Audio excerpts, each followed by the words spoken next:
We are, this is a 2-hour webinar session devoted to the religious diplomacy in the Middle East, the Pope, the Grand Imam, and the Al-Azhar Mosque, and the Grand Ayatollah of Najaf. As many of you know, Pope Francis made a historic visit to Iraq. I believe it was the first visit of a Pope to the homeland of Abraham. The visit was not only dedicated to the Christians living in the war-torn and fragile Middle Eastern country, but it was also a significant contribution to religious diplomacy in the view of advancing reconciliation and peace between sectarian rivals in the region and globally. So with that in mind and the significance of that visit in March, we thought it's a good timing for us to come together and discuss the significance of this visit and how it impacts religious diplomacy, friendship among faith, and what in today's world of conflict that we are witnessing today, there is this irreconcilable values that exacerbate conflicts over material and security interests, and how religious diplomacy can help to bring about peace and understanding. So I'm very pleased that we have a good group of people joining us. Please send your questions by putting it in the question and answer section. We will start with Dr. Randy Paul, President of Foundation of Religious Diplomacy. He will introduce the speaker and discussant for today and the plan for today's discussion. And he will also tell us a little bit about the Foundation for Religious Diplomacy and how that foundation's mission fits what we are doing today. Well, thank you very much, and I pass it now to Randy. I'm very grateful that those of you who are listening have found the topic interesting enough to spend some significant time with us. We hope it will make a difference in how you think and feel about the world we're in as we have this discussion today. We decided in putting this webinar together to start with Jafar Mahalati, who has written a recent book on friendship at a very deep level, plumbing the Islamic religious writings and culture for a deeper understanding of the multiple ways friendship might be seen in that culture, and begin a conversation with Christian and Jewish interlocutors that you'll be seeing on the screen during the next 2 days. I am going to just say that having read Professor Mahalati's book, whatever you think of him as a human being, you will be extremely impressed with what he has written on this subject. I don't know him extremely well, but I do deeply admire what he has written in this book. And I hope we all will come to know him better in this talk as a person too. We look very much forward to his presentation. I was asked to take about 10 minutes before Professor Mahalati and contextualize what we mean by religious diplomacy, especially as distinct from religious dialogue. And so if you wouldn't mind, even if you do mind actually, I tried to make this succinct, and it's a rather dense statement, but I'm trying to contextualize this so that you will see what we're doing in this webinar is beginning a process of having a conversation that is not typical among those who engage in religious dialogue. We like to call these conversations heart and mind conversations, in which we are allowed to express the superiority we feel of our own views of the world, not because we're arrogant people, but because we're convicted that it's the truth that we have found, and we would be lying to say that we think everything is effectively relativized or equal in the world, especially religions. With that background, let me go into my quick presentation here. Religious diplomacy the desire and science of trustworthy rivalry in seeking the whole truth together. Religious diplomacy retrieves the ancient desire for truth in a 21st century attitude of persuasive, mutually influential, collaborative contestation. That's a thick sentence, but the key there is mutually influential. Its purpose is social, political, and cultural. In the social, political, and cultural domain is to sustain the desire to live as friends with our ideological critics and rivals in a dynamic, peaceful tension that is not relieved. Its purpose in the religious domain is to fulfill the divine call to dawah, or to mission, or to lead others out of our own integrity, to be persuaded to follow the highest way of life in this world and in the one to come, if there is one. It is in effect the 21st century way of missionary work, remarkably different because its explicit openness for mutual conversion or expansion of trust and knowledge and love through collaborative contestation over what the whole truth is. Rather than missionary work where we're up here and they're down here, it's missionary work where both sides admit to the desire to persuade the other, but in a context that's greater than both of them, a humility, if you will. Religious diplomacy presumes that a natural pluralism is inherent in human societies, even those claiming to adhere to one worldview or one religion. It presumes that humans do not enjoy criticism of their perspectives on truth or their value priorities. It ain't fun to be told you might be wrong about that which orders your entire life.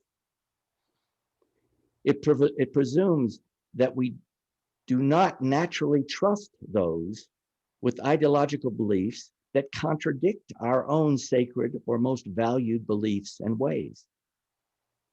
There's an inherent distrust of someone who says, the way we see reality and act in the world isn't right. It therefore presumes for trust and friendship to grow in societies, humans need to learn attitudes and skills that are not natural. Their fight or flight tendencies need to be tempered by the desire to experiment or risk in order to improve their lives together.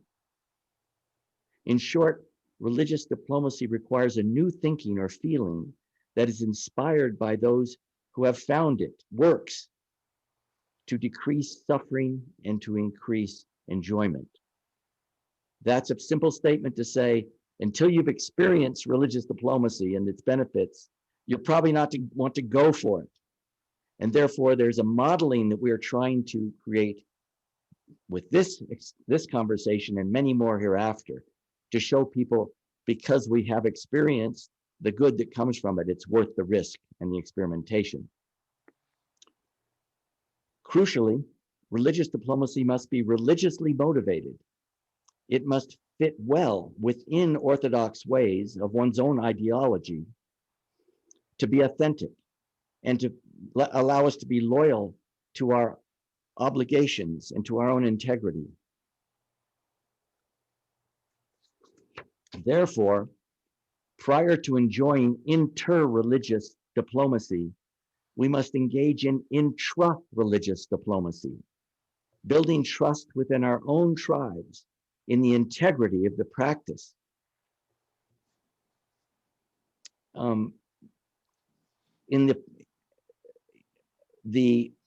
We have found in all we do that to allow your own tribe to feel you are an explorer who is trustworthy is a difficult task.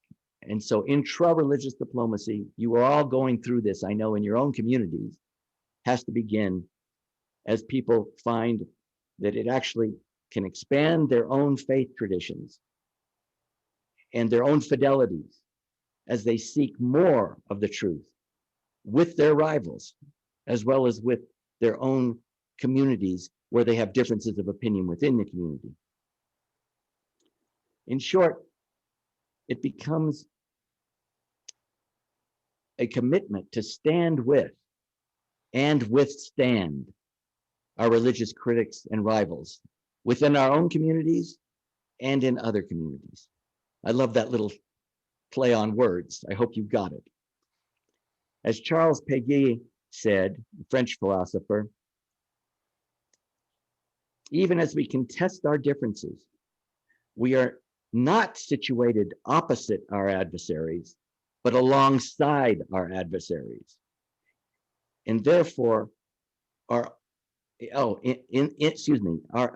our adversaries, in the face of an always greater mysterious reality. Or as Bernard Loomer said, another American philosopher of religion, the enormous size of God, of the whole truth, humbles us all, even prophets, even saints, even the brilliant minds and brilliant hearts. What religious diplomacy is not, I've got to mention now so that we can try to distinctly make the claim that it is not religious diplomacy. We are not saying religious diplomacy is wasted or unuseful. We are not opponents of religious dialogue, but we found that this is a distinctly different practice, at least the way it has been done traditionally. Religious diplomacy is not traditional dialogue that states we all should be peaceful according to our religious beliefs. My kids, when I first told them that, they went, duh. So is this news that all of our religions tell us that we ought to be peaceful and like each other and treat each other well? Do we have to affirm that? Isn't that obvious? And we're taking that for granted, that dialogue gets to that point very quickly, that there's an integrity to treating other human beings well within all religious traditions, or most.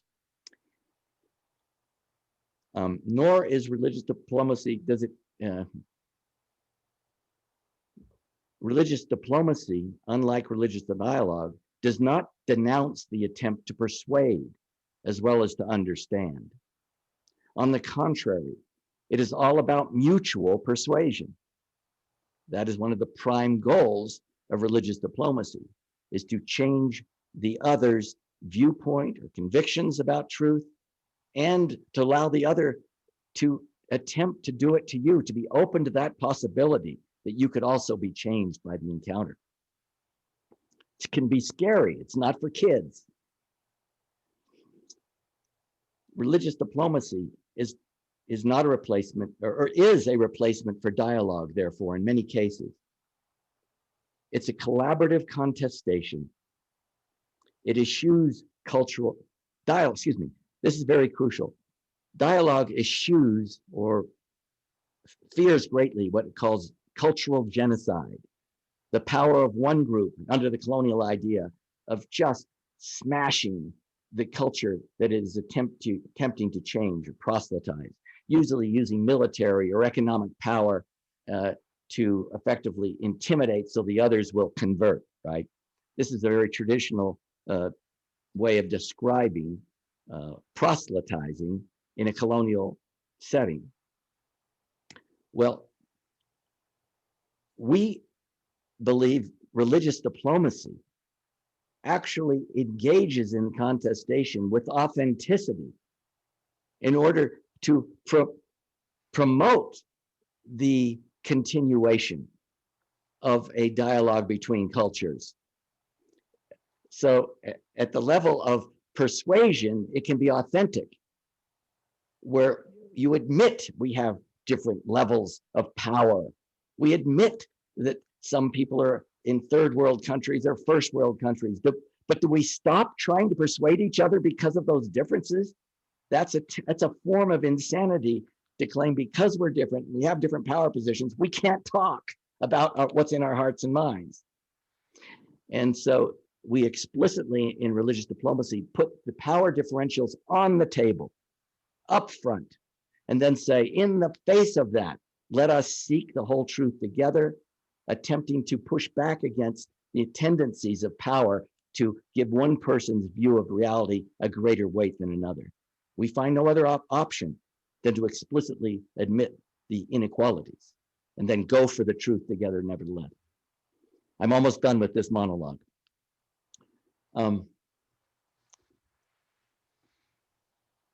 Friendship is always suspect until tested under real pressure. We all know to be buddies, to be fair weather friends is an easy thing to do. We also know whatever friendship is, no matter who you talk from Aristotle forward, in any condition, friendship has to be something that's sustained under pressure, under test. One of the finest marriage therapists in the world today has made very clear after years of study that long-term successful marriages never resolve 2/3 of their conflicts, but the couples are able to engage each other, trusting and loving each other, not forcing each other to change, but continually trying to persuade each other to change. This is a perfect model, if you will, for religious diplomacy that we learn in successful marriages, at least in the West. It'd be interesting to see in other cultures whether that's the case. Those who are interested in that can go to John Gottman's work. Religious diplomacy, therefore, is a way to build sustainable friendships among religious rivals, ideological rivals, and indeed international rivals and those who disagree about issues that are vital to our lives, that are founded in priorities of values that we differ over. That's what we do. That's what religious diplomacy is. And I'm so grateful that Jafar Mahaladi is going to tell us now about one culture, one religious history of friendship, about which most of us know very little, I'm sure. So thank you for listening to this monologue. I hope it was useful to contextualize where we're going in this conversation. Thank you, Randall. Greetings, everybody. In the name of God, the compassionate, the merciful.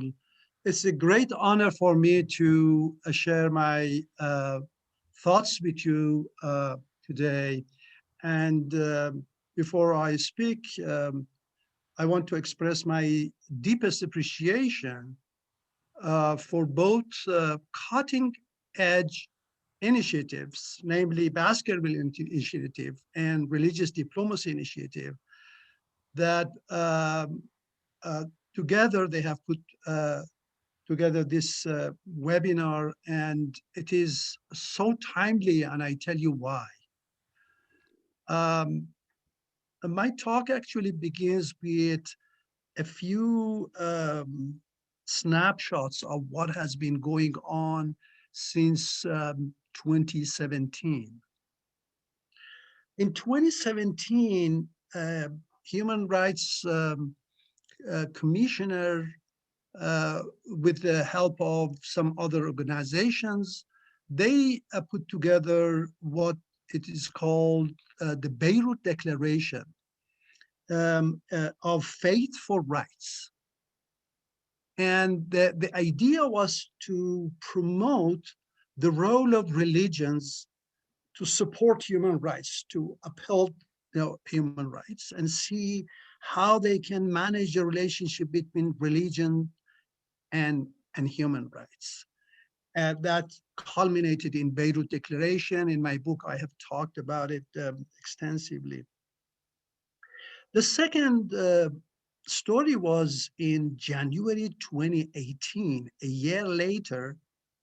In Britain, we had the first Ministry of Loneliness. The first Ministry of Loneliness that was unprecedented in history, that conveyed a message that loneliness is harming and it is costly, and therefore it needs to come to the level of not more advising, but but policy making. And that was, I think, a monumental development. In 2019, a year from that, there was a meeting between Pope and the Grand Imam of Al-Azhar, and together they put together a document on human fraternity. And that was fascinating. That was, again, one of the most monumental events. In 2021, in another head of industrial world, namely Japan, we noticed the institution of the second Ministry of Loneliness. And then in March of 2021, we had the meeting of Pope with Grand Ayatollah Sistani. Putting together all of these events from 2017 all the way till recently 2021 is telling us something.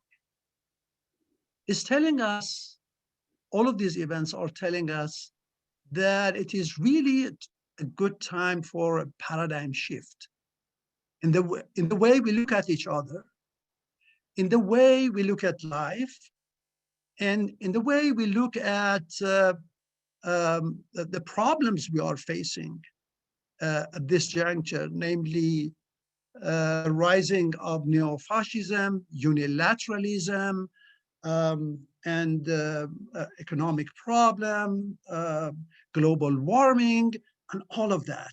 So while we are in the heart of so many crises, political and natural, then we see all of these initiatives and movements in which religious figures are taking a very important role.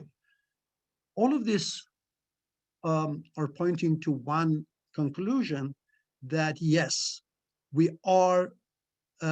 need to seriously face with our crisis, and yes, we need religious authorities to come in.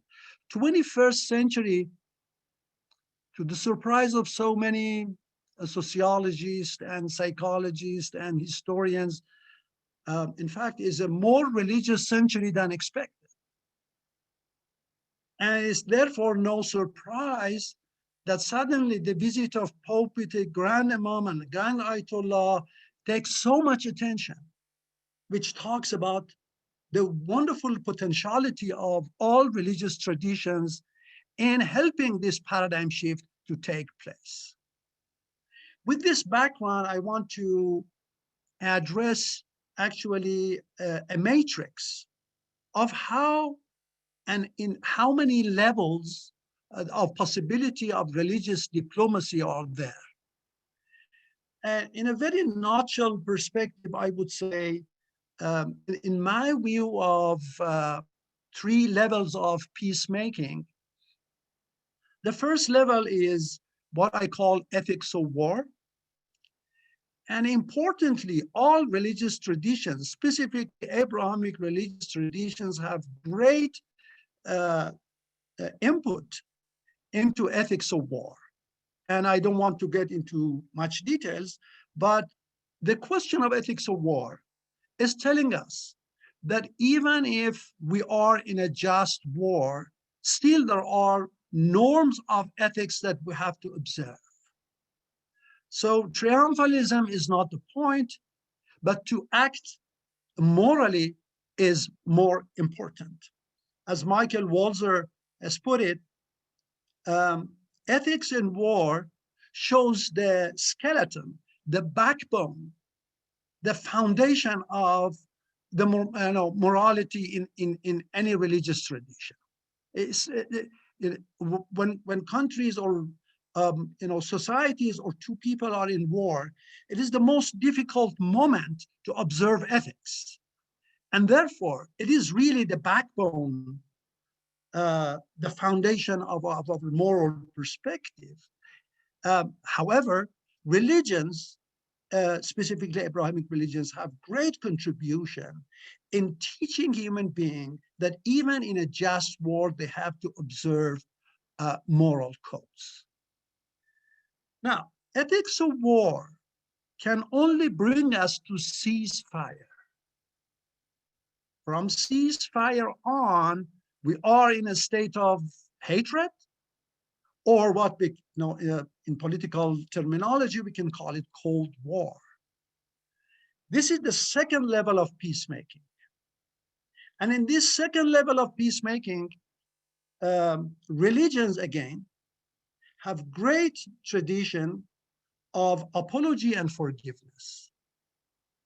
Through apology and forgiveness, religions can help us to overcome Cold War, to remove rancor and hatred from our heart, and to bring us to what I call point zero of peace, which means bringing two belligerent parties to a point where they don't have any hatred or warm war or Cold War, nor they are interested in each other. They can be in total isolation from each other. And this is what apology and forgiveness can do. From this moment on, this point on, we enter the third level of religious contribution, and that is ethics of friendship. And I would say, again, in Abrahamic tradition, we have lots of wonderful traditions in promoting the essentiality of relationships. So this is actually the three levels of how religions can help diplomacy through ethics of war, ethics of forgiveness, and ethics of friendship. Now, let me go back to Beirut Declaration of 2017. The idea was actually to bring religions from focusing on performing duties to performing or supporting rights. That was a paradigm shift. And therefore, the Beirut Declaration, I think, is a very important document, encouraging religious authorities to move from supporting their duties within their own religious framework to supporting human rights. And therefore, it's called Faith for Rights. This is another shift. I think yet there is another shift after Beirut Declaration that is waiting for religious authorities. And that is faith for friendship, which means from focusing on human rights, which means focusing on our fair share of goods and honors in life, that is I would say, the skill of sharing, to the skill of relationship. In a nutshell, what I'm trying to say is that there are at least 4 major paradigm shifts within religious traditions to bring us to the highest level of civilization.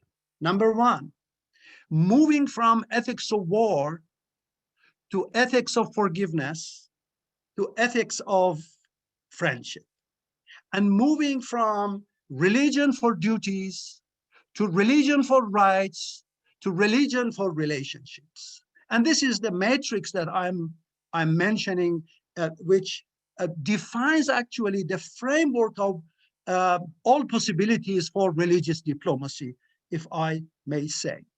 Now, let's go to some foundational teachings in Islamic tradition and see how do I see these paradigm shifts can take place, for example, on the basis of prophetic hadith or Quranic injunction. Let me read only one verse of Quran from so many.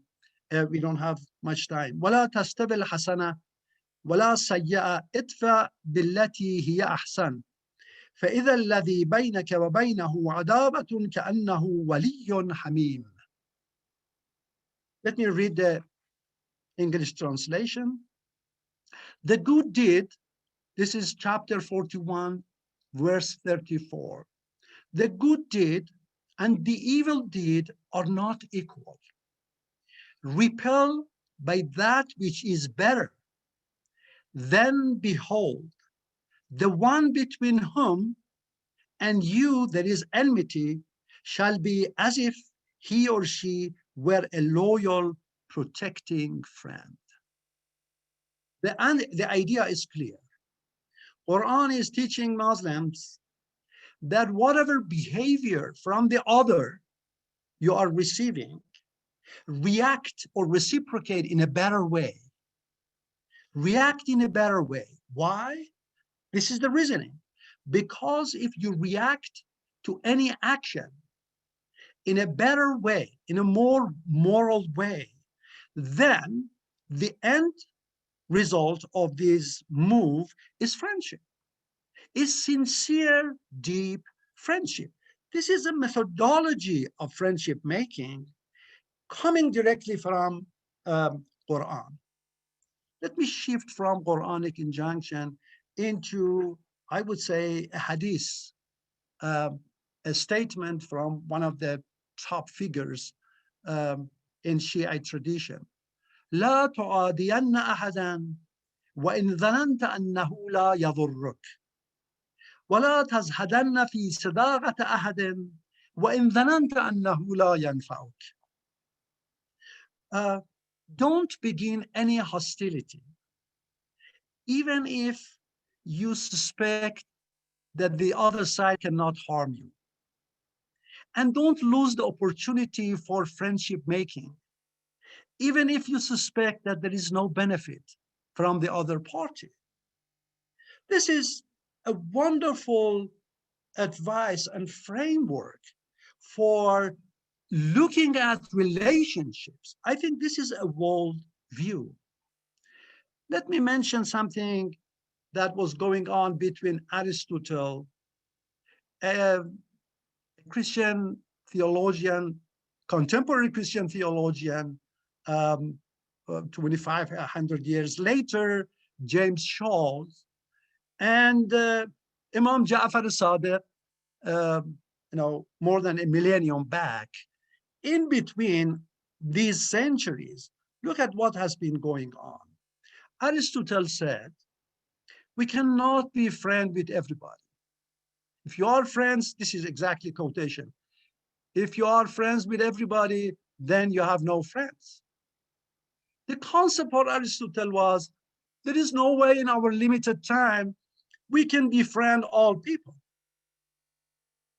Later on, I would say 1500 centuries after that, Imam Ja'far al-Sadiq comes in, or a millennium, and he says, make as many friends in your life as possible, because you never know which one of them has the power of intercession in the next life.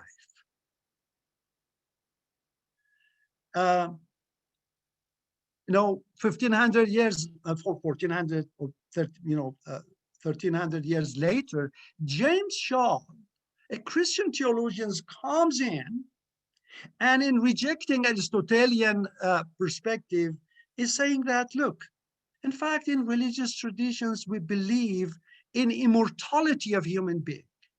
Human being is immortal, yes? So we have infinite time, part of it in this life, the rest of it in the next life. If we have infinite amount of time, we can befriend infinite number of people. My conclusion is that, wow, from this Shia tradition, Quranic tradition, and Christian tradition, what these guys are saying is that friendship is an attitude. It's not counting friends, 1, 2, 3, or counting our minutes. Do I have time to spend on my friendship? No, it's an attitude. Friendship is an attitude towards all others. Friendship and life is only an opportunity to make more and more friends. Okay. With this, one more point I have to say on the philosophical side, and I have to wrap it up. In 10th century,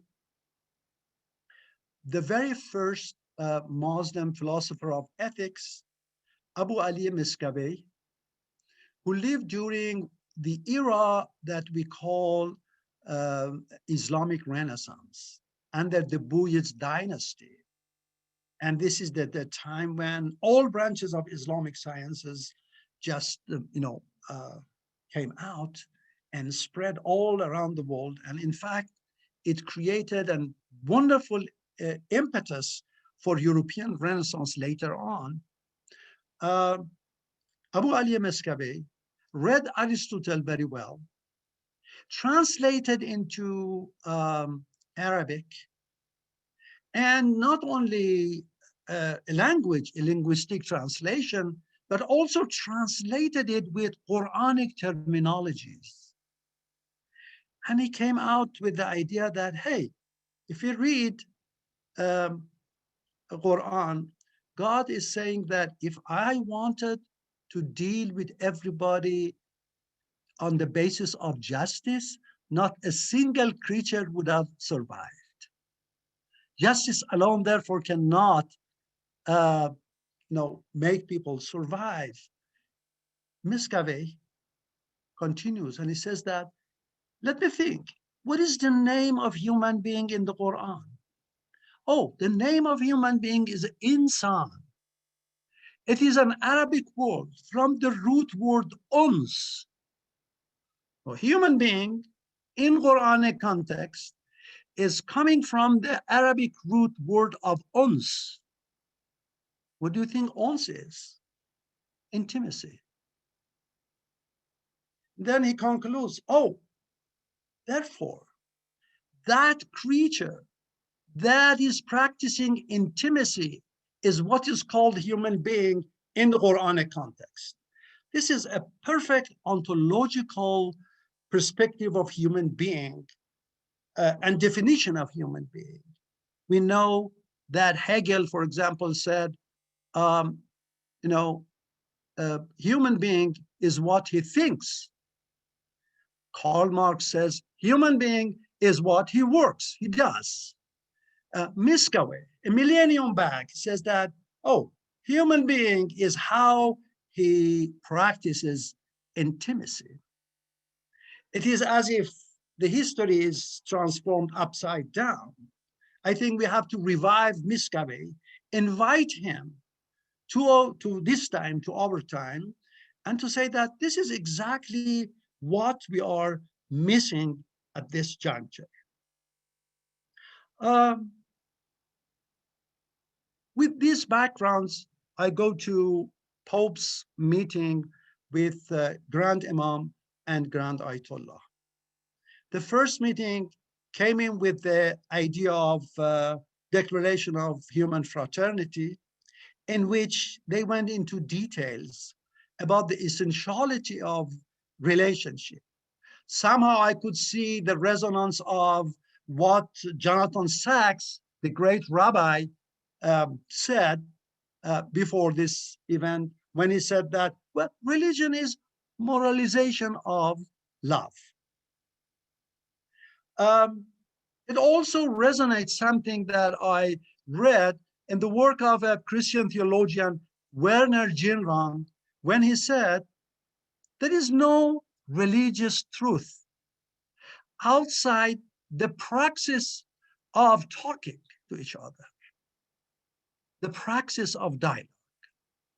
Don't look for religious truth outside dialogue. And this is a perfect, I think, prescription for diplomacy, to say that if all, this is the fact that all religions are claiming that they are in search of truth. But truth is not attainable, is not accessible if you stop dialogue. Truth evaporates. Now, the more dialogue, you have, with the other, with a different other, you have access to greater part of truth. And I'm talking in a very religious terms. And I think this is the very wonderful foundation of religious diplomacy provided not only by Islamic teaching, but as I quoted a rabbi and a great Christian scholar, it is true relationship with others, and it is true the essentiality of friendship. My last point. What should we do now? We have lots of good concepts. Fortunately, in the meeting between Pope, Grand Ayatollah, and Grand Imam, they already decided, for example, to call February 4th as the Day of International Human Fraternity. This is a good step in institutionalization of friendship. But this is really a small step. This is the first step. It's an important step, but it is the first step. We really need to continue with these initiatives. We need offices of Grand Ayatollah in Vatican. We need offices of Pope in Iraq, permanent office of Pope in Iraq. I know that he has ambassadors in different countries, and countries have different ambassadors, but they really need to get into theology of friendship through conferences, seminars, forums, and more institutions. Concepts, however strong they are, they cannot prevail if they are not transformed into institutions. So we really need to be innovative, to be thoughtful in creating more and more calendar days for friendship, to create more forums for friendship. For example, I don't know, when was the last time that friendship was a subject of a UN negotiation in any of the UN organs? I don't recall any.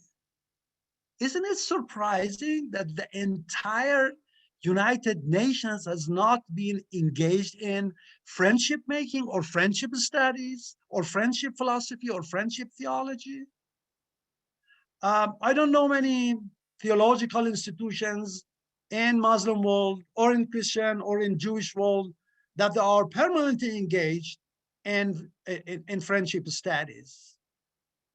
Finally, this is what I would say, that since World War II, fortunately, friendship studies has been revived by C.S. Lewis and many other great philosophers. And today, as we're talking, in North America only, there are 100 American institutions of higher education that offer friendship studies. At Oberlin, I myself, this is the third year, I'm offering a course called Friendship Studies from economic, political, religious, and artistic perspective. We need to have friendship courses in the curriculums of all universities. And this is a very great step in institutionalization of friendship worldwide. So we need institutions, we need courseworks, and we need more days on our calendar, and in any way that we can institutionalize these great ideas. Thank you very much indeed for your wonderful patience.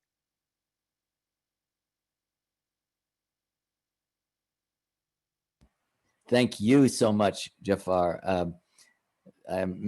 We're all full of questions and responses to you, but we've decided to organize our little event today with a formal response first.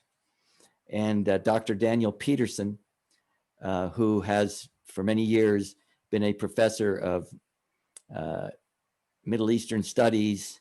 He speaks Arabic. He's quite an accomplished dialogian in both the old sense and a diplomat in the new sense. And I think Dan is also a personal friend that has taught me over the years how to stand strongly for his opinions and at the same time listen very carefully to those who disagree with him, and take people seriously in whatever they tell him. I'm sure he's taking you extremely seriously today as a scholar and as a fellow religionist and as a fellow interested very much in Middle Eastern politics, religion, and peace building, and now friendship building. I want to just say quickly, there are many places in the world now with peace studies. But if they had friendship studies, there's an edge there that's different than peace studies. And I think you'd agree with that. But without my taking any more time, I'm going now to Dan. We are open to whatever you have to say to us, Dan. Thank you. Thank you. Well, this is a fascinating topic. There are several things I'm going to respond to and try to do it in some sort of order. What you just said, Randy, was that there are institutions for peace studies, but we don't have any for friendship studies, Professor Mahalati said.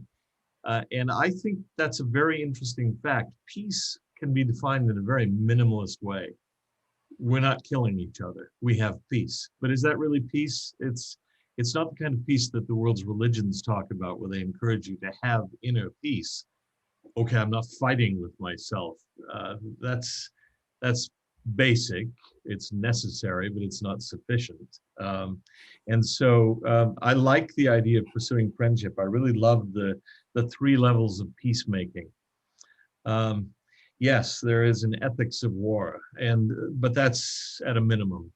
That means that things are pretty unsatisfactory, but we try to make them as unbad as we can make them under those conditions. Even there, it's a difficult conversation to have. I remember an experiment that I was involved with.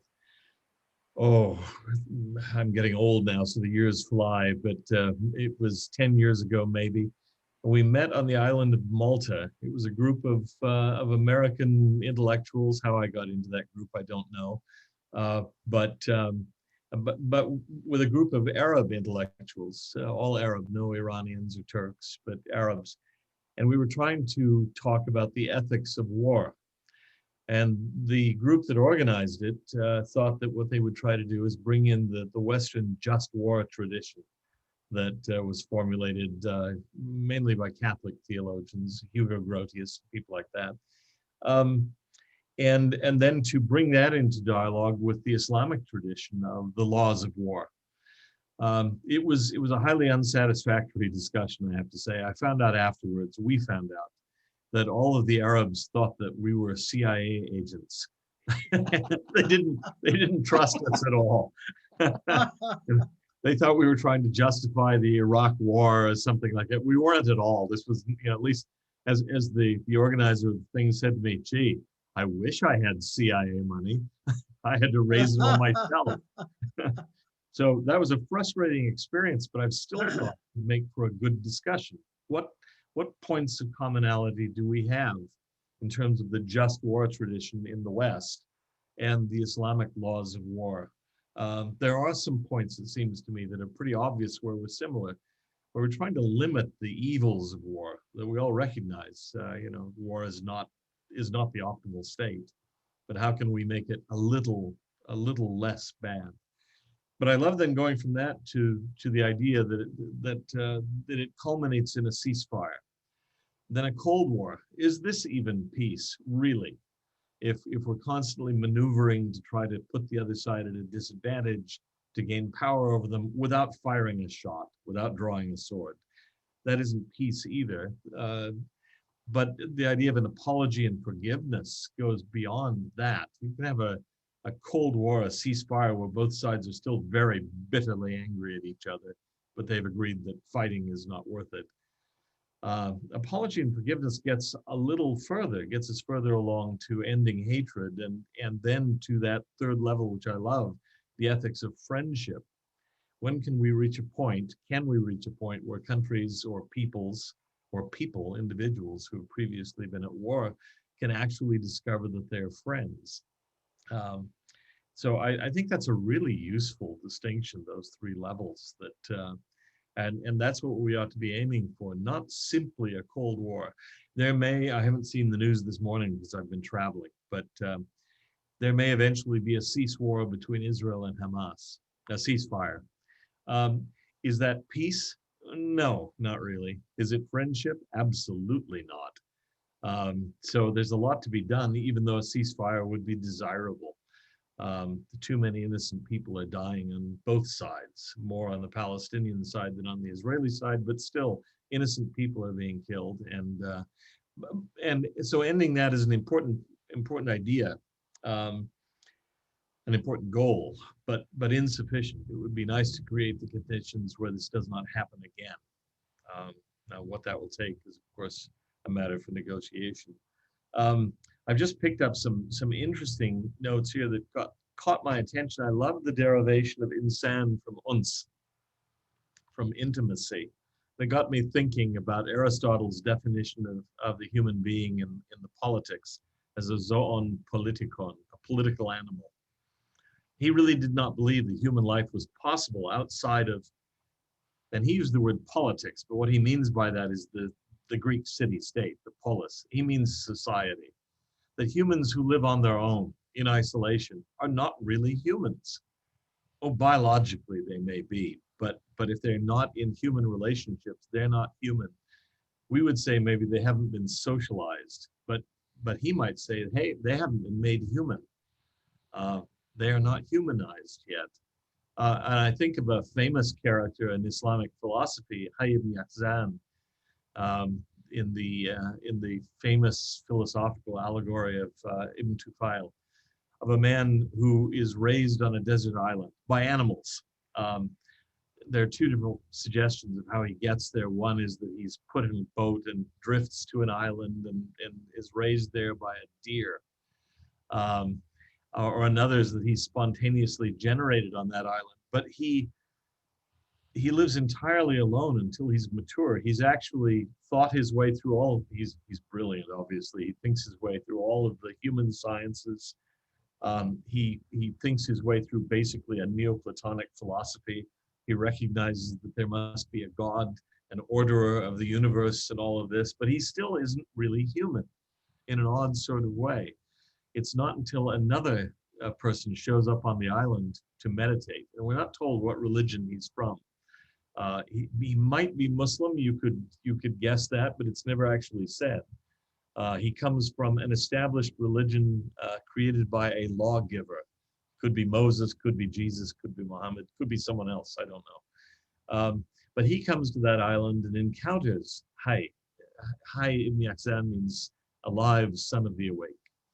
And he encounters him, and he has to teach him language, because Hayy has never spoken to anyone. He's never seen another biological human. And this is when Hayy becomes human in a way. I think you could say that until then he's something else. He's not just a beast. He's obviously too intelligent and too spiritual for that, but he isn't really fully human. Or I think of other cases in Spain, in the what you might call the intellectual decline in Islamic Spain. You have people following in the footsteps of Al-Farabi. Al-Farabi wrote Al-Madina al-Fadila, the idea of the ideas of the opinions of the citizens of the virtuous city, a kind of Islamic Plato's Republic in a way. But his followers in Spain are under such difficult political circumstances by the forces of the Catholic Reconquista, but also because they come under the control of a very anti-intellectual group of Muslim rulers at the very end of the stage there. So you get books like Tadbir al-Mutawahid, the regime of the solitary, lamenting the idea, and Hayy ibn Yaqzan comes out of that same thing. You can no longer talk about building a society, a virtuous society. You have to be a virtuous individual on your own, but that's recognized as not being the ideal. That is not the optimal situation. It would be better if there were a decent society. There's not. The best that a person who wants to be good can do is to kind of go off by himself or conceal his views and live a virtuous life on his own without the help, the support, or the companionship of others. And so that to me is a really interesting insight that I'm trying to think about that etymology, insan from uns. I'll have to think about it, but I hadn't thought of that before, but it makes sense that humans become human in interaction with other humans. We don't live in isolation, not optimally anyway. I was thinking also about the idea. I love the citation of the 41st Surah, verse 34 of the Quran, about a methodology of friendship making, as you said. And I think that's a really interesting one, that we go beyond simply getting our just reward to trying to exceed that and create a friendship. I thought, as you said that, I thought of a line from Abraham Lincoln that was on my mind just the other day. Someone reproached him at the end of the Civil War, toward the end, that he was treating the Confederacy too kindly. And they said, we should destroy our enemies. And he said, well, don't I destroy my enemies by making them my friends? I think that's not how they were thinking about it, but it's a really interesting insight that you do destroy enemies by making them friends. They are no longer enemies, and it's a much more healthy way of doing it. So how do we create friendships? One thing that's occurred to me, and this will seem to cut against what we're doing right now. I love the idea of dialogue and discussion, but sometimes I think it takes more than that to make friends. I've sometimes thought that what it takes in some cases is to work together on something else. When we work together, for example, humanitarian efforts, when Muslims and Christians work together for another cause, not talking to each other about friendship, but they are oriented, both of them, I think Randy used this phrase, someone did, standing next to one another and looking in the same direction. Then we discover that we can create friendships, that we become friends without even thinking of creating friendships. If we're working on a cause that's larger than ourselves, relief efforts in a disaster area, for example, where it no longer matters whether the person who's handing you the bag of food off the truck so that you can hand it to someone else, it doesn't matter whether that person is a Jew or a Muslim or a Christian. You're just humans trying to help people in a difficult situation. I think that's one way of making friendship.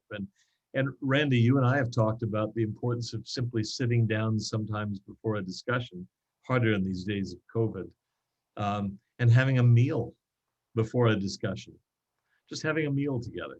With the idea, I think this is your rule, the idea is that the topic of the discussion is actually off the table, as it were, literally, for the meal.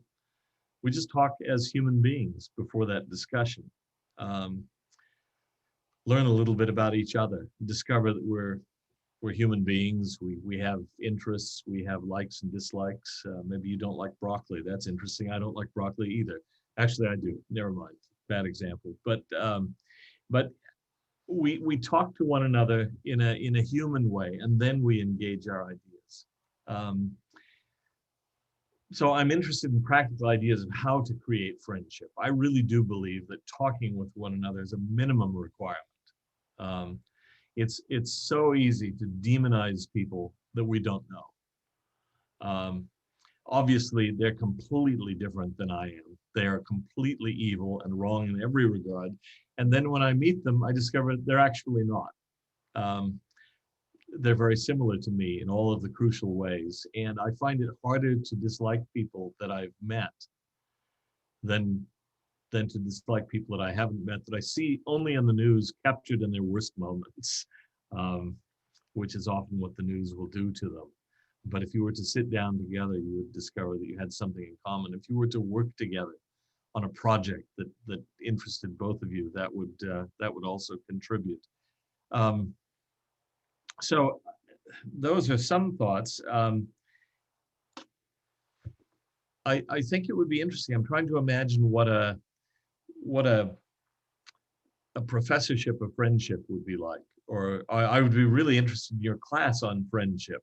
I know there's some good literature on the subject, and it's been a topic that has been neglected, but not completely neglected. So there is good material on it. What does it mean to be a friend? Obviously, one thing it means, Randy, I think you already alluded to this, is that friendship friendship is tested when there are difficulties. It's easy to be the friend of someone from whom you can get an advantage, from whom you can gain something, or someone that you just resonate with. That person is easy to get along with. The test of a friendship, of course, is when you're in difficulty or your friend is in difficulty. Do you come to one another and help? Do you step forward? When it's not as easy. The world is full of, as you call them, fair weather friends, the friends who will be with you as long as being with you is good for them. But the minute it's hard, it becomes even slightly difficult. Why? They don't know you. They've forgotten who you are. Their phone isn't picked up when you call because you're no longer a valuable friend to have. That's the test of friendship. I would like to see that even between countries. Is it Churchill, I think, who said that countries don't have friends, they simply have, what, interests? I think, yeah. I would like to think that hasn't always been true, that there are countries that really are friends even when it's temporarily not in their interest to be friends. That's a very cynical comment on Churchill's part. I hope it's not true. I don't think it was how he really felt. During World War II, he felt that the US was his friend, that he could rely on Churchill and so on to step forward, even when at a certain point it was not in the US interest to enter into World War II or to spend money on World War II. But that's what we ought to be aiming toward, is to go toward friendship beyond these earlier levels, the 3 levels of peacemaking, to get to that level of friendship. I am interested in the idea of religious diplomacy. Now, Randy knows this. We've had long conversations on this because I've been involved in gatherings where it was about dialogue. But I was disappointed in those dialogues for a lot of reasons. For one thing, often the people who are involved in religious dialogues, interreligious dialogues, seem to me to be professionals who kind of go from place to place, doing the same little show with the same people everywhere, and they represent no one. They don't represent their own community. I've told Randy before, sorry to repeat this, I've been in meetings internationally, where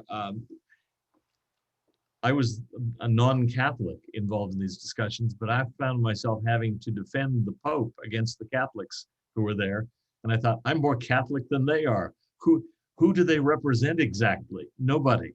They certainly don't represent their fellow Catholics. And I remember one Muslim participant in one of those trialogues actually leaned across to me and asked at one point, will we ever get to have any real Christian believers in these gatherings? What is the point of having dialogue or trialogue between people who don't represent their community and don't actually believe in their own traditions?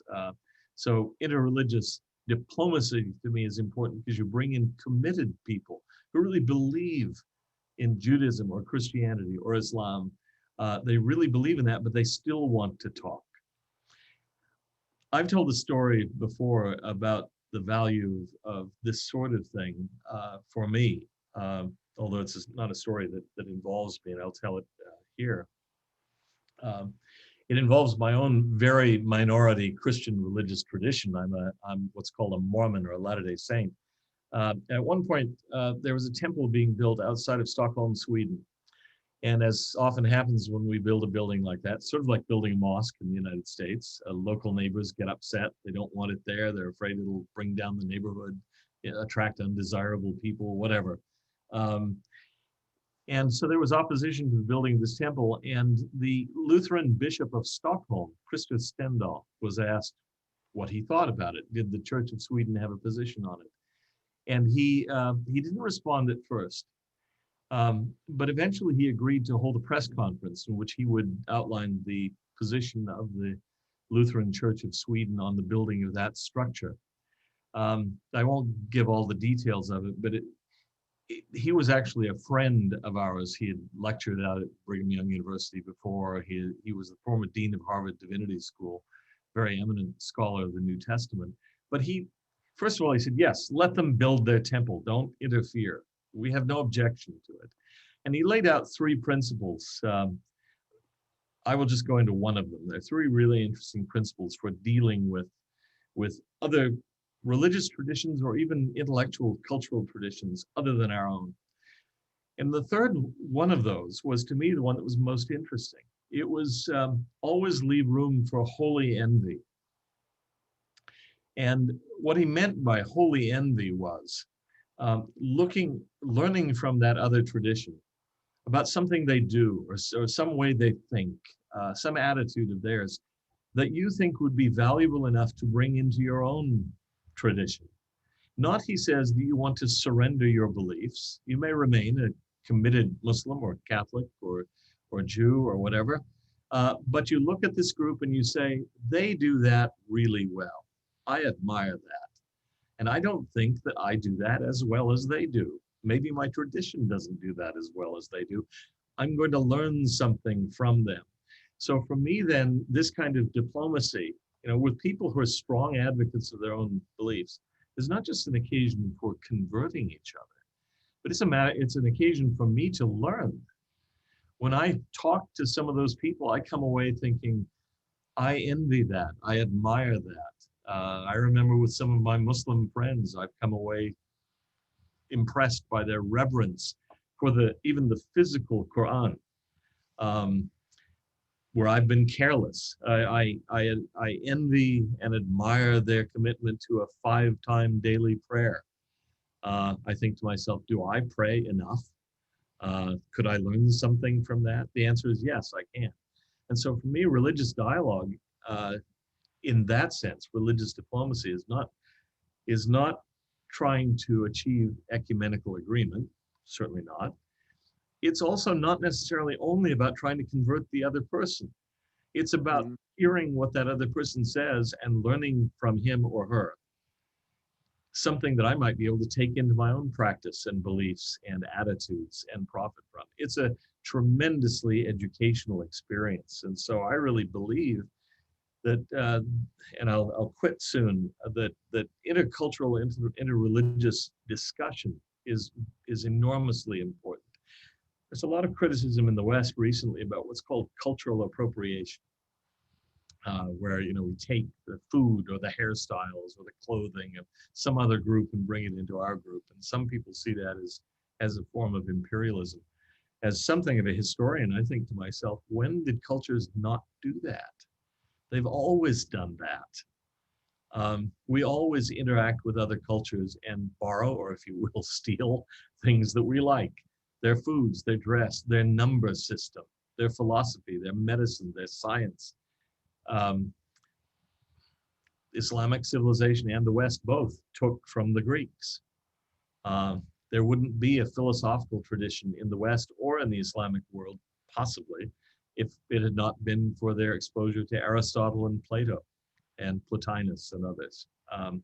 And so, to my mind, when we seal ourselves off and refuse to communicate, we impoverish ourselves. That's the way we grow. The alphabet that we use in the West comes originally from the Middle East. It's been modified along the way. But where would we be without that alphabet? Simple, basic things like that have been borrowed and passed on because people interacted and learned from one another. So to me, friendship is the optimal learning mode for all of us. I learn from people I know. I've learned enormously from my friends. And I don't learn very much at all from people to whom I refuse to listen. So I'm just really enthusiastic about this project of getting people together and talking, and I hope developing friendships. It's a great thing. I'm honored to be involved in it. Thank you. Well, thank you very much, Dan, for that really great observations. And I think Professor Mahalat is contextualizing the dialogue that we had, and you added so much of your own personal experience. I'd like to also give an opportunity to Andrew Skinner, who's the professor of religious education, and see whether he would like to make some concluding remarks here before we go to question and answer, particularly the idea that why institutionalizing friendship is also important in higher education, is not just important to issue a document by the Pope or declare a day by the UN, but also how universities are approaching this issue, and whether he will agree with Professor Mahalati's statement that friendship studies is more important and also much more needed today than peace studies in a way.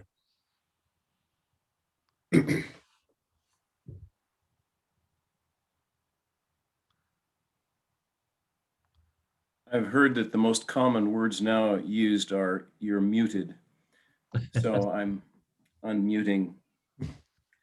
I was really quite taken with Professor Mahalati's discussion of the fundamental philosophical and religious principles, underpinnings for this kind of an endeavor, this kind of initiative that cuts across cultures as well as historical periods.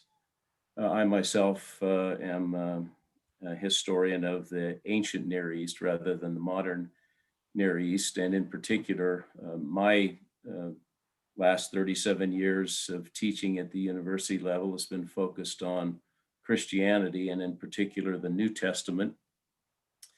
And I must confess that when I first heard about this initiative, and I agree with Dan Peterson that this is not just a nice thing to do, but it's critically needed at this point in our history. And it is a magnificent opportunity to bring to light principles that others have forgotten. When I first heard of it, I thought of a line from the New Testament, and you'll all recognize this episode, whether you're a Christian or not. Jesus has been with his disciples, 12 disciples, in an upper room. And there he institutes the sacrament of the Lord's Supper, the Last Supper. And then his betrayer, who is described in New Testament language as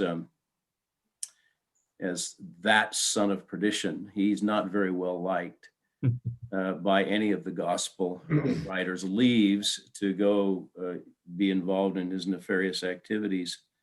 And then Jesus takes the 11 and they go to a garden, Gethsemane, interestingly enough, in East Jerusalem. And after he has an experience there with God, with his Father, he sees off in the distance the arresting police force made up of Levites, of priests, and even the suggestion in one of the Gospels that there's a Roman cohort, or there's a group of Roman soldiers involved in this time to be arrested. And so he meets them at the entrance of this garden. And at the forefront is Judas Iscariot, the betrayer. And his immediate comment to Judas is, "Friend, wherefore art thou come?" Friend, why did you come? Now, in Christian theology, we believe that Jesus knows why Judas has come, but he uses that interesting term, "Friend, why have you come?" And I don't think that this is theater. I don't think that that's a throwaway line by Jesus. I think that he really, even though he knows what Judas is doing, he addresses Judas as friend. We've been through a lot together. That doesn't change. That isn't changed here. And I'm going to go through a lot more because of what you're doing at this particular moment, but it doesn't change the fact that I consider you a friend.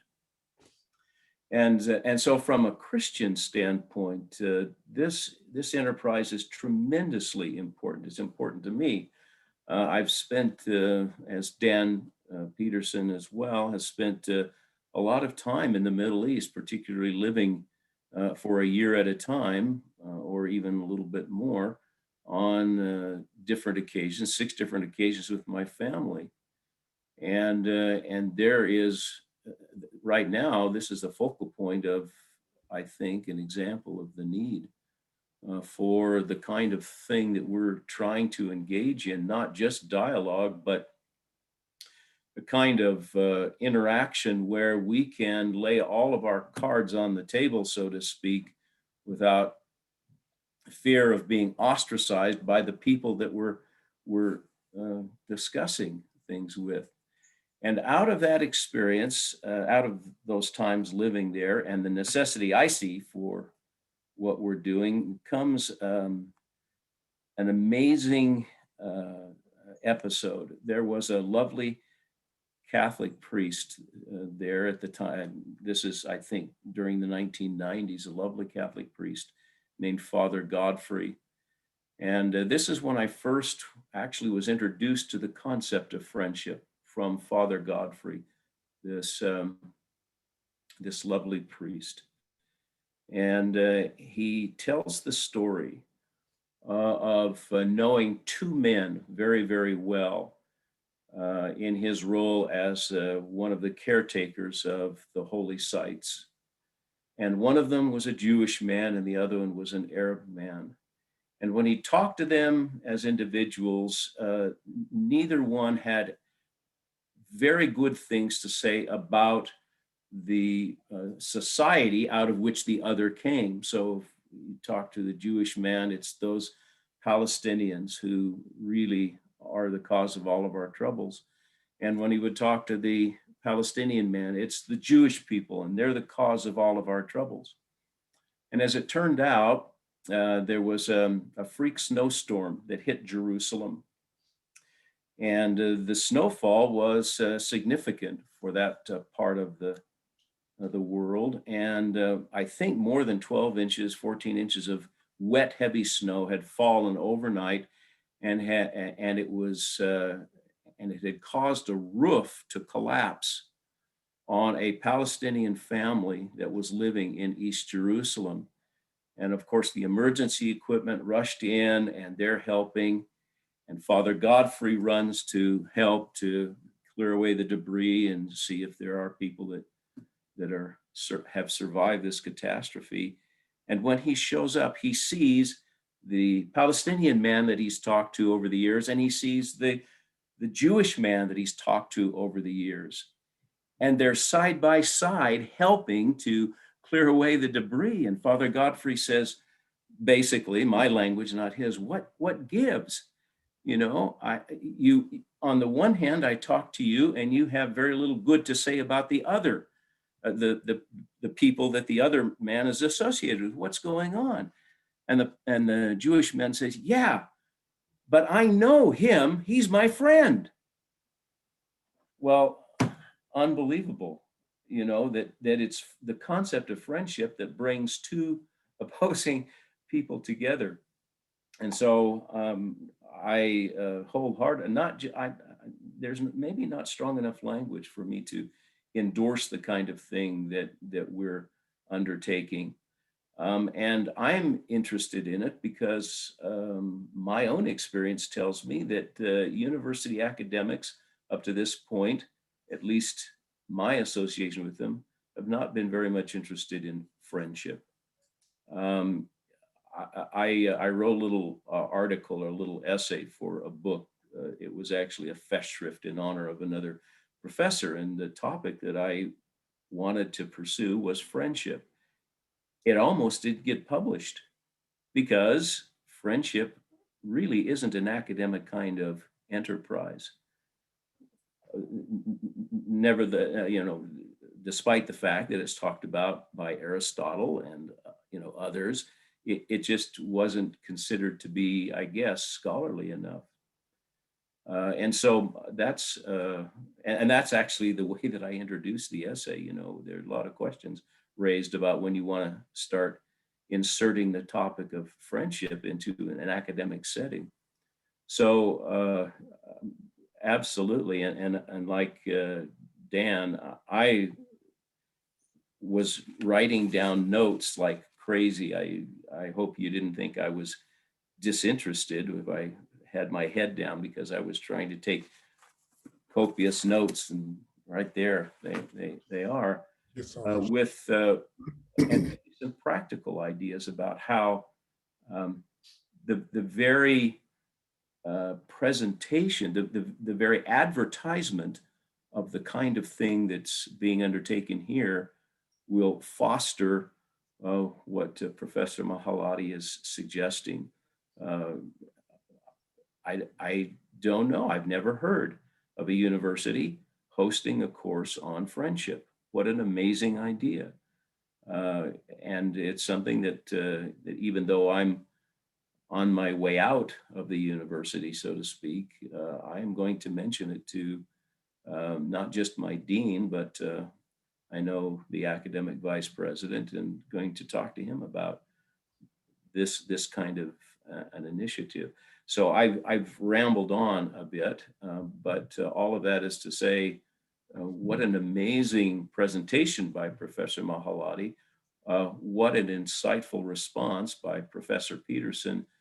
What tremendous ideas what tremendous potential in the ideas that have been presented we can follow up on. So that's a knee-jerk response. Well, thank you so much, Andrew, and thank you everyone for participating in this important dialogue that is only a beginning. So we're looking forward to have more of such series, because the more we discuss it, the more narrower our focus will become. Probably a proposal will come about how we can implement some of these ideas. So we've gotten a lot of questions coming in. Let me start with number one question that has been posed by one of the audience members, that how is religious diplomacy different from secular diplomacy? I guess this question is to Professor Mahalati. Can I just jump in before Jafar goes in? One of my favorite lines is from Henry Kissinger. Whatever you think of him, he should be famous for this line, which is, diplomacy is the art of saying nice doggy until you can find a big stick. Right? It's the idea is diplomacy is a lie. It's a lie. You're saying, oh, we can get along while you're preparing for war. And there's so many instances that diplomacy is duplicity, right? But diplomacy truly has a bad name, an utter cynical name that's based in realpolitik. It's the art of the weak, keeping the strong from obliterating them. That's what it is, right? Religious diplomacy is not that. That's why I took the time to begin with. It's a mutuality of influence where you're coming together, facing the great mystery of God together. That's bigger than both of you, right? And it's that humiliating aspect of religious diplomacy that looks for mutual influence and learning, as Dan said, as well as the ability to try to persuade the other to see things your way, while you allow that person the same privilege to try to persuade you. And the goal is seeking the whole truth together. The goal of religious diplomacy is a truth seeking, an integral part of who you are as a religious human being or an ideological human being. And so if your ideology is one of negativity, ironically, you would need to come to the table in religious diplomacy and say, honestly, I want to obliterate you. Honestly, I want to influence you and not receive your influence. And of course, a religious diplomat would say, thank you for your honesty. The discussion is at an end. If you're not interested in anything I say to influence you, we should not be having a conversation. We could argue earlier about the idea of something beyond words.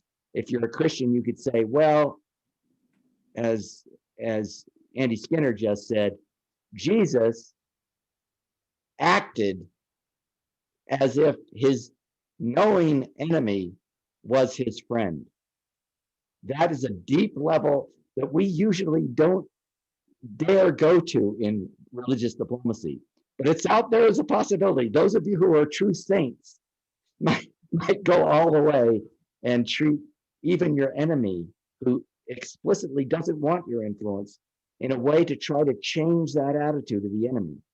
To, as Professor Mahalati said, an asymmetrical response of grace in advance to try to change the enemy to what we call at least a trustworthy rival. But that's a quick response to that question of the difference. I'd be very interested in what Jafar has to say. Sure, sure. Thank you very much, Professor Peterson and Professor Skinner, and Randall, yourself. I'm deeply touched by your vision and insight that you contributed, and thank you very much indeed. I learned a lot from all of you. There is a saying in Islamic tradition which says, the liar is the enemy of God. Now, there is no statement as such that a fornicator, a stealer, a thief, a warmonger, and any of these would be enemy of God, at least in as a proverb. But the proverb says that the liar is the enemy of God. Now, as you, Randall, as you rightly mentioned, there are lots of sort of alternative truth into their terminology going on in secular diplomacy when and where the person who is acting as a diplomat does not feel that he is conveying the truth, but nevertheless, for some other interest, he follows that. On the other side, religious diplomacy does not compromise the truth. This is probably one of the most important elements. But then the second, I would say, dimension of it is that it does not stop at life, and it goes to afterlife. And in fact, the person who is engaged in religious diplomacy is not only thinking about the ephemeral life, but is also thinking about the eschatological side of reality. I have to mention one important thing, that in one of the articles in this book, I talked about it, an eschatological perspective of Quran describes hellfire and paradise as the ibad of friendship and the ibad of hostility and loneliness. Namely, hellfire, by Quranic definition, is the space for loneliness and hostility. People coded in Quran, being burned in hellfire, are not complaining about how hot it is. Their only complaint is that this is the space of hostility and loneliness. And paradise, exactly by opposite definition, is the abode of friendship, where, quoting Quran, people see it face to face, and their wording is salam, peace be upon you, and peace be upon you. So I would say the eschatological dimension in Islamic tradition is in fact defined as friendship and hostility. And therefore, religious diplomacy is trying not only to solve the problems between human beings, conflicting human beings in this life, but also by looking at eternality, it is trying to pose towards ending up in paradise. And paradise is not paradise in loneliness. I need you to make paradise paradise. There is no paradise. You cannot go to paradise in a solo venture. I have no option but to have you in paradise in order to make my paradise paradise. And that is, I think, an extra incentive for a person on religious diplomacy to try to persuade the other party to go a little bit beyond justice. And another name that I have given to friendship is the realm of justice plus. Why? Because as Nasiruddin Tusi, a great theologian of 8 centuries ago, has put it, he said that justice alone cannot make societies, because justice and fairness, which is one of the most important moral terminologies, fairness is the skill of sharing. This is your share, this is my share, your fair share, my fair share. That by definition is not bringing any relationship. And we need something else. We need something more. And therefore, friendship is justice plus and extends from this life to the next. So I would say religious diplomacy is far deeper and more profound than secular diplomacy. Thank you. So this takes us to the next question that says, how do we filter down the principles of religious diplomacy decided by the imams, patriarchs, pope, etc., to a population of mixed religions to coexist peacefully and respectfully?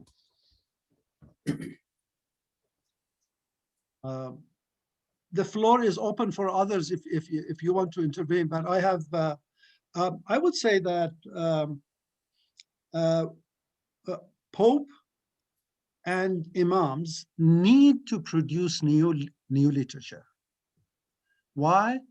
Because a good part of our traditional literature is, I would say, focused on the question of justice or the question of mercy. And we know that mercy has an angle into it, because in a merciful situation, there is a question of power engaged and authority engaged. We really need to produce more literature. The point is that in gospel, there are lots of statements that I would say primitive society has overlooked. In the Quran, there are lots of friendship-based statements and visions overlooked by those who thought that the most important religious, I would say, activity that one can commit is martyrdom, to go and fight on behalf of God. And this is what I call primitive society. So it is what we have as a translation of or interpretation of, Old Testament, New Testament, Quran, and all other books are the readings of primitive societies who have looked at war as the greatest service and the proof of faithfulness. So we need new literature. I would say, in response to this question, the Declaration of Human Fraternity produced by Pope and Grand Imam of Al-Azhar actually produces really fine literature on this ground. However, in order for this idea to go from the VIP religious figures into the masses, they need to develop, I would say, books, literatures, films, use media, and talk about and produce new literature. It's in the same way that, as Professor Skinner mentioned, friendship studies really doesn't sound well in universities, but now they are here and there. There are courses of interdisciplinary friendship studies coming in. It took almost about 75 years for friendship studies to be taken serious. I think Grand Imams and Pope can do a better and a faster job. Great. Dan or Andy, would you like to respond to that question too?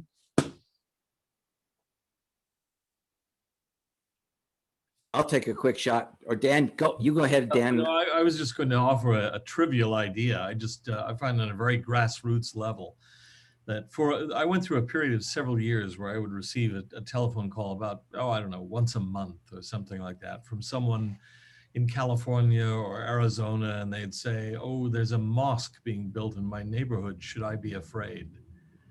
And I'd say no. I said, except of one thing. I said, you'll probably get an invitation to an open house. And if you go, you should be afraid that you'll overeat, because they often will have very good food. You just have to be careful about that. But you'll probably meet some very good people. And so by all means, go to the open house. This will be a great addition to your neighborhood. You'll find very good people there who are eager to be good neighbors. And so just, I would hope that that local churches and synagogues and mosques will encourage their people to become active in the community. I think one thing that I've found in the Muslim community, in my experience, and maybe it's not a good sample, but a number of people that I've known were not active in the local community, in local organizations, because they were a little bit afraid. Would they be accepted? Also, some of them come from countries where, frankly, you don't get involved politically or in anything because the government's probably going to make life miserable for you. So in the US, they'd expect, well, if I become active, run for the city council or become active in the parent-teacher organization, this could draw attention to me. I'd say, no, get involved, please. The people, you need to interact with people from other backgrounds, and they need to interact with you. If, for example, and I know the Muslim community in the United States is often first generation, they feel a little bit awkward getting involved. But I hope they will, and that their children will get involved, because the more people interact, as we've said before, the more they will get to appreciate one another as individuals. They'll realize they're not so very different. If they're active in the PTA organization, their interests for their children are pretty much the same as my interests for mine. We can work together, we'll get along. Something Andy said reminded me of something I was reading just a few months ago, that it said that these two men were saying, well, I hate the Jews, I hate the Palestinians, but this Palestinian, I know him, he's a good guy. Or this Jew, I know, he's a good guy. It reminds me of something I read about the Nazi regime, that apparently as they've gone through the Nazi archives, they found all sorts of letters from people who would say things like, well, I am a loyal member of the Nazi party, and I believe in our Führer, Adolf Hitler, and I believe in what you're doing to the Jews, but Mrs. Rosenfeld, she's our neighbor, and she's such a sweet lady. Please don't do anything to her. Or Mr. So-and-so, he's my son's violin teacher. He's a good Jew. Don't do anything to him. The fact was, to the extent they knew Jewish people, they would say, please don't hurt them. Oh, you can do all you want to those Jews, but not this Jewish person or this Jewish lady. It's when we get to know one another that often those barriers go down. And so I would just encourage the churches and the synagogues and the mosques and everyone to encourage their people to get out there and interact with people from other groups on a local level, not just at the elite level of popes and patriarchs and grand imams, which is important too, but at the local level, the grassroots level. I've got two anecdotes to talk about in response to Jafar's comments and what Dan just said. One is Javad Zarif just met with the Pope, and he, in a meeting with old-fashioned religious dialogue that our foundation hosted many years ago in New York. At the end, he was talking about the problem with Islam and getting things to happen within the broader community of Muslims. And he said, he hit the table, he says, we need a pope. We need a central organization, someone who can say something that everyone will kind of agree to and get in line with. You know, tell them all to meet in their mosques with their neighboring Christians and Jews. Tell them to do it, and they'll do it, right? So it was very interesting to see how dispersed religions, most of the world, by the way, lives religion at that level without strong authority from above. We think about Roman Catholics, but most people who are religious have more local authorities. So this is a tough question. Dan, your response is a great one, but to get it out there to the regional and local leaders to buy into this is a more difficult thing. So Jafar, maybe you can you can help on this question of how a broad religion can get that through. So that's one question for you. The second point, I want to take issue, a little tiny issue with the questioner who said, how can we coexist? And to me, the word coexist is equivalent to, I think, somewhere in your second level, almost Cold War. Maybe you've forgiven, and maybe you're isolated, right? You're coexisting on different, you don't have to talk to each other. I think in our world today, that is a very, very rare option. We can't just coexist. And so I, as a social psychologist, after years of studying this, I found the reality is humans co-resist and collaborate, both in their marriages, with their children, with their professors, with their peers. We all want to be individuals, resist a little bit the other's influence and get our hand in there and say, look at it our way. And at the same time, we want to collaborate and be friends. So a friendship that includes peaceful co-resistance is what we need to honestly allow to be a part of our habits. We've got to have a little bit thicker skins with our friends, right? And let them resist us and feel it's still okay. So that was my comment. First, why don't you tell us how to fix the Muslim world when it comes to authority? As Daniel put it well, he referred to an early Aristotelian perspective, one of the Aristotelian trials on friendship, when he said that friendship, a genuine friendship, needs three things: conscious, liking, and the second or the third, actually, provision was that they need to do something together. And I do agree that doing something together is really very important, rather than just having dialogue or exchanging ideas. Let me tell you an anecdote. Many years ago, I was engaged in a search for common ground. That was a negotiation between Israelis and Palestinians. And we went to Morocco, and we went to this beautiful Al Ma'muniya hotel in Marrakesh. And I suggest that you guys need to go there and visit it at least once in your lifetime. It's a fascinating, beautiful space.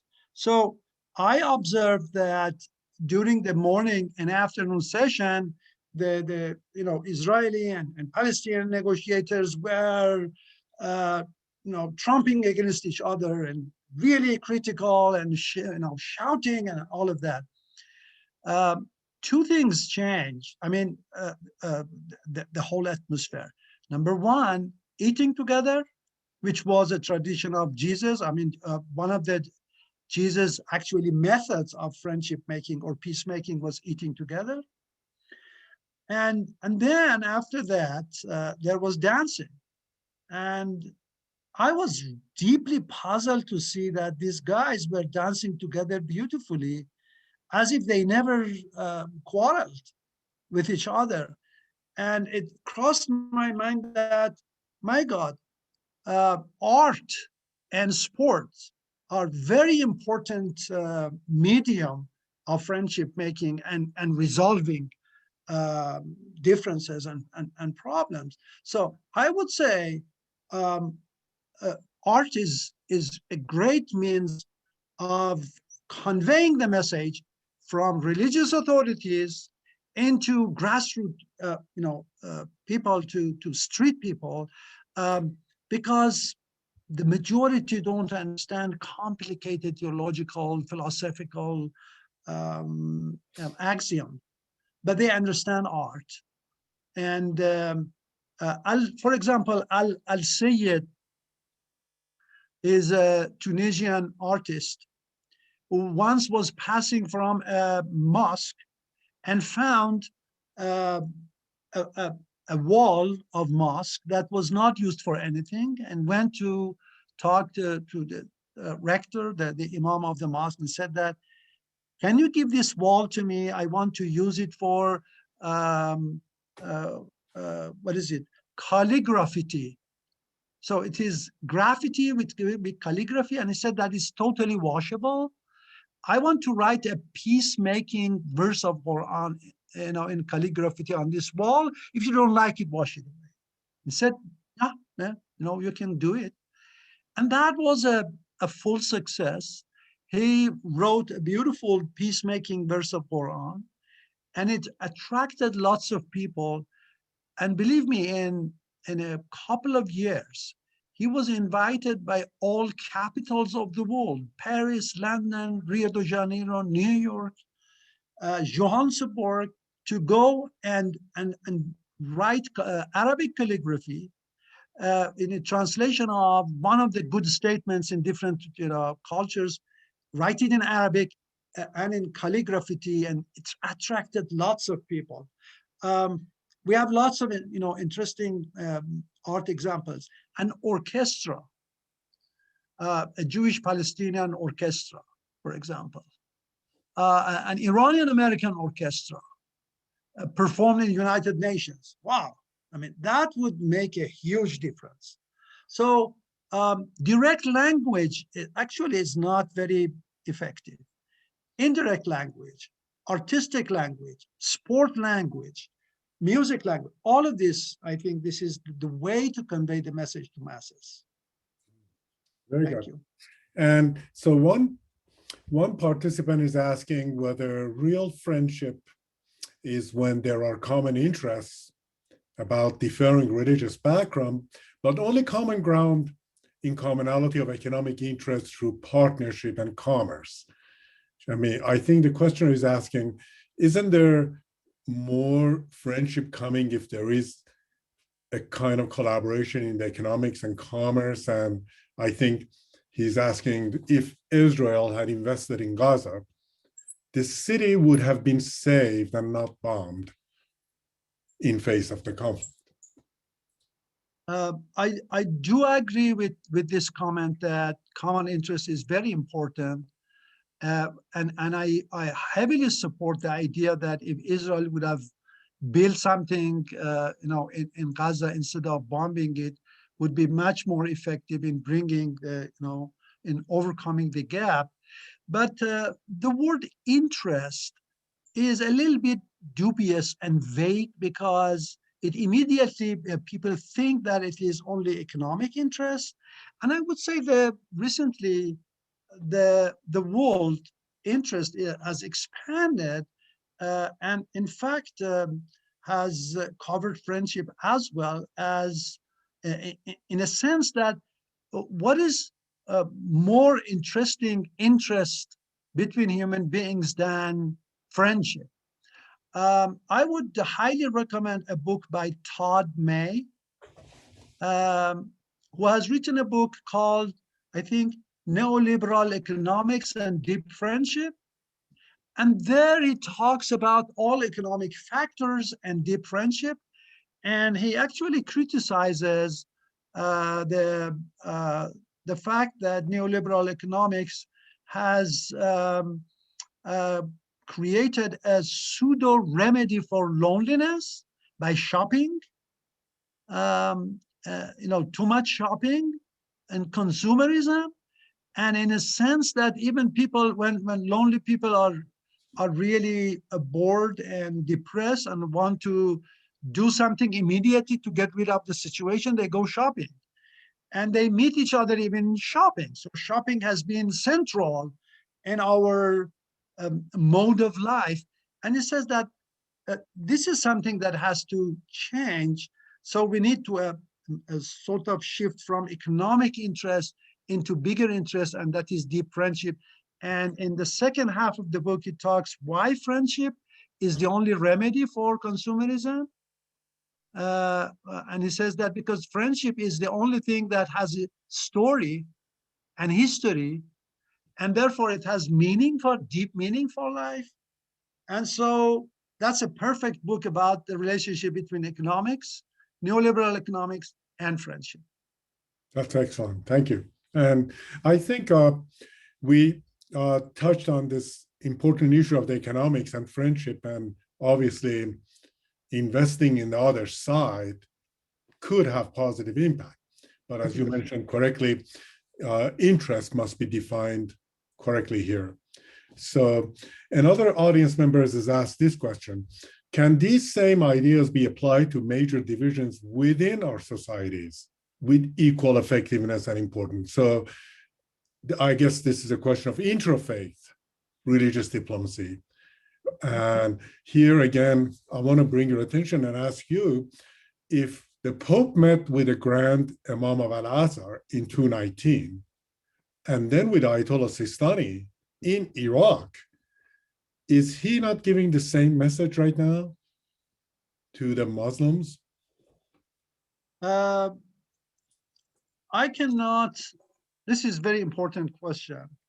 And I'm thinking that, would it be possible, for example, for Ayatollah Sistani to meet with the head of Daesh? And I think it's a very serious question.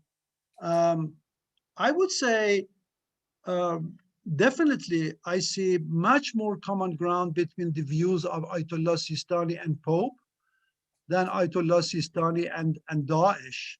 So instead of saying that interfaith, I would say interethics,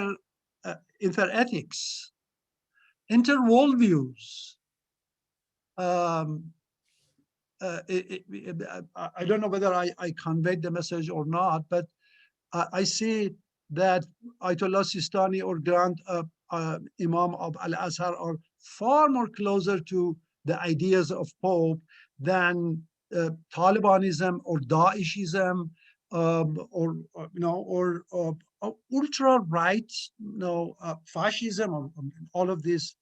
And therefore, we need to redefine all of these borders, looking at the outcome, looking at their approach and their style of pursuing their goals.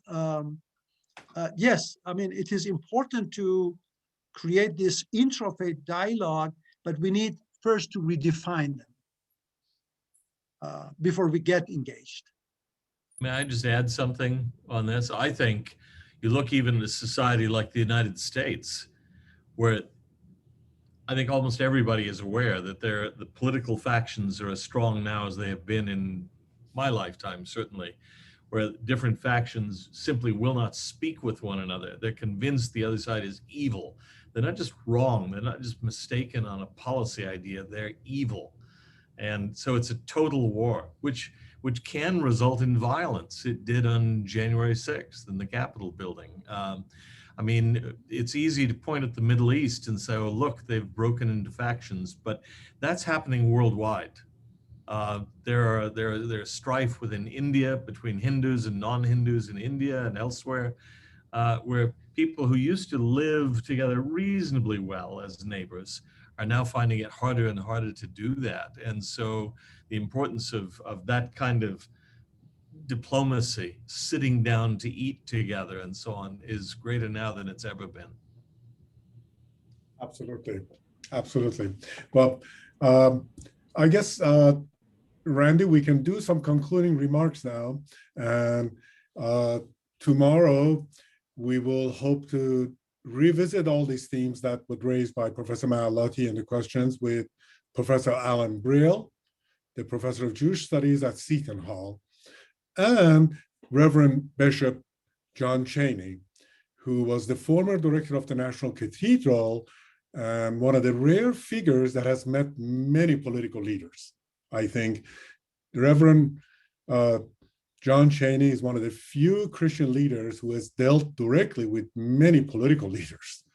And so we will have to see what he thinks about this synthesis that we've talked about and the Pope visit. So we're looking forward to another good discussion tomorrow about how we can take the concept of friendship higher up, make it more transcendent into all these levels of dialogue.